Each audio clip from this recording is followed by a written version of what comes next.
Alors, de ce que j'en entends, de ce que j'en perçois, des échos que je peux en avoir, c'est vraiment c'est pas une tentative, c'est un véritable coup monté pour donner les pleins pouvoirs à un président, à une gouvernance qui est complètement dans un désir mégalomane de dictateur, en fait. Dans un désir mégalomane de dictateur. Et en Turquie, on sait tous que l'armée, on dit toujours que l'armée, c'est ce qui est garant de la laïcité en Turquie. Alors qu'il y a eu plusieurs coups d'État qui ont mené à des tortures, à des massacres, à des emprisonnements, particulièrement des gens d'extrême gauche dans les années 80. Personne n'est à l'aise, personne ne souhaite, personne ne désire les coups d'État en Turquie. Parce qu'on a tous des mauvais souvenirs de ça. On sait que ça a été vraiment des portes ouvertes à des dérives de massacres réels. Sauf que là, on sait aussi qu'un coup d'État militaire en Turquie par rapport à la puissance de l'armée en Turquie, c'est beaucoup plus grandiose, beaucoup plus puissant que ce qui s'est passé là maintenant. Un coup d'état militaire en Turquie qui se passe à 22 heures, avec quelques petits militaires parsemés sur un pont, quelques petites choses comme ça peut pas être un vrai coup d'état militaire. Si ça avait vraiment été... Alors, il y en a qui disent, de ce que j'ai pu lire, de ce que j'ai pu entendre, il y en a qui disent que ça a été une fraction, un groupe, une minorité au sein de l'armée qui aurait accepté ce coup d'état militaire. Et comme le grand chef de l'armée n'aurait pas accepté, c'est ce qui aurait créé, au fait, cette non-puissance, cette non-réalisation. Mais très clairement, d'autres disent que c'est quelque chose qui a été organisé, c'est quelque chose qui a été monté pour très clairement donner les possibilités de changer la constitution. C'est son désir de toute façon à Erdogan depuis plusieurs mois, depuis plusieurs années. Le parti qui était en train de prendre du pouvoir, qui rassemblait des gens d'extrême gauche, c'était les Kurdes, au fait, le HDP, qui était en train de vraiment monter parce qu'il touchait en même temps des minorités, LGBT, des gens d'extrême gauche, des gens qui défendaient...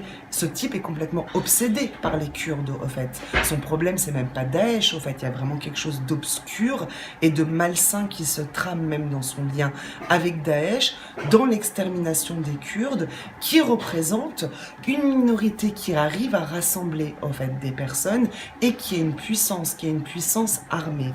Donc le fait de passer par ce coup d'état militaire, ça permet tout simplement de créer un bordel innommable en Turquie et qui lui donne les pleins pouvoirs de pouvoir mettre tous ces milliers de personnes en prison, de pouvoir mettre toutes les personnes qui auraient pu être une force, une source de contestation, de révolte, pour faire entendre une autre voix, quelque chose d'autre.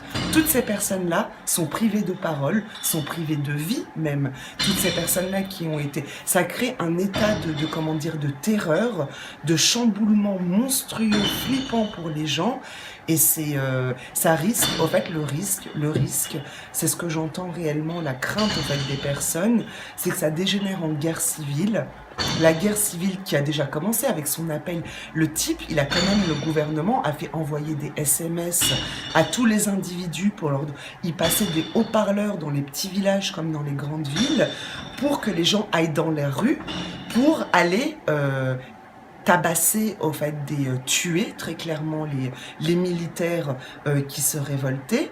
Et ça a continué. Ma frangine me disait qu'elle était en lien avec des amis qui étaient dans des quartiers comme Moda, dans des quartiers vraiment cool, où il y avait des islamistes qui sortaient pour aller tabasser des jeunes qui étaient en train de boire des bières dans la rue, quoi. Donc ça risque vraiment... À côté de ça, il y a les gens d'extrême gauche qui sont en train de se mobiliser, il y a des gens qui ont peur, qui s'enferment, et toutes les personnes qui ont une culture de la lutte armée, avec tous ces barjots, en fait, ceux qui sont hyper religieux, ça risque vraiment d'exploser, de créer une guerre civile qui donnera encore plus les raisons d'instaurer un pouvoir dictateur, en fait, tout simplement. Il y a la Turquie, mais on sait que tout est une question de battement d'ailes de papillon. Que ce soit la Turquie, que ce soit la Syrie, que ce soit la France, que ce soit l'Allemagne, peu importe, on est tous liés, au fait, d'un point de vue politique, d'un point de vue économique, d'un point de vue humain même de base, quoi. Et donc là, ce qui se passe en Turquie, c'est des choses qui sont tellement intermêlées avec tout le reste de ce qui se passe dans le monde, parce qu'il y a des véritables enjeux aussi. Pourquoi l'Europe ne prend pas position très clairement aussi là-dedans? Parce il se passe ce qui se passe en Syrie. La Turquie, elle a quand même touché des milliards pour résorber le flux migratoire, en fait, des gens qui fuient la Syrie. C'est qu'il y a des enjeux d'une telle puissance, d'un tel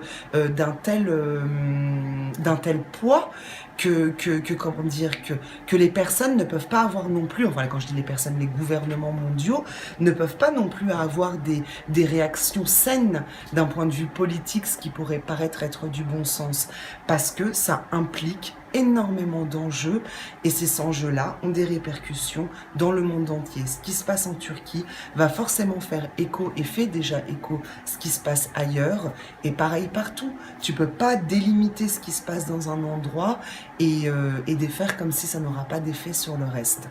Avec l'histoire de l'Iran, avec l'histoire de l'Afghanistan, avec l'histoire de tous ces pays-là qui étaient totalement différent de ce qu'on a pu connaître jusqu'à maintenant.